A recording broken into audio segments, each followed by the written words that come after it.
ഷിബു തെക്കുംപുറം എം.എൽ.എയുടെ 100 ദിന കർമ്മ പരിപാടിക്ക് ഓഗസ്റ്റ് 1-ന് തുടക്കമാകും.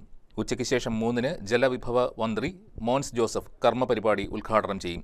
നിയോജക മണ്ഡലത്തിന്റെ വിവിധ മേഖലകളിൽ 30 വികസന പദ്ധതികളാണ് 100 ദിന പരിപാടിയിൽ ഉൾപ്പെടുത്തിയിരിക്കുന്നത്. കോതമംഗലം നിയോജക മണ്ഡലത്തിന്റെ സമഗ്ര വികസനം ലക്ഷ്യമിട്ട് ഷിബു തെക്കുംപുറം എം.എൽ.എ ആവിഷ്കരിച്ച 100 ദിന കർമ്മ പരിപാടികൾക്ക് ഓഗസ്റ്റ് 1-നാണ് തുടക്കമാകുന്നത്.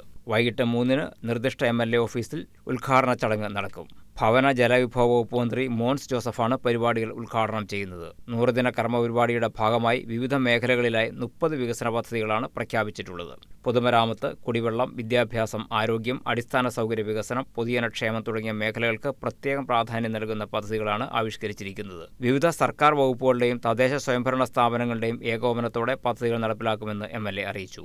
ജനങ്ങളുടെ ദൈനംദിന ജീവിതത്തെ കൂടുതൽ സുഗമമാക്കുകയും കോതമംഗലത്തിന്റെ വികസനത്തിന് പുതിയ ദിശാബോധം നൽകുകയും ചെയ്യുന്ന പ്രവർത്തനങ്ങളാണ് 100 ദിന കർമ്മ പരിപാടിയിലൂടെ ലക്ഷ്യമിടുന്നതെന്നും എം.എൽ.എ പറഞ്ഞു. ഉദ്ഘാടന ചടങ്ങിൽ ജനപ്രതിനിധികൾ, വിവിധ വകുപ്പുകളിലെ ഉദ്യോഗസ്ഥർ, തദ്ദേശ സ്വയംഭരണ സ്ഥാപന പ്രതിനിധികൾ, സാമൂഹ്യ സാംസ്കാരിക മേഖലകളിലെ പ്രമുഖർ എന്നിവർ പങ്കെടുക്കും.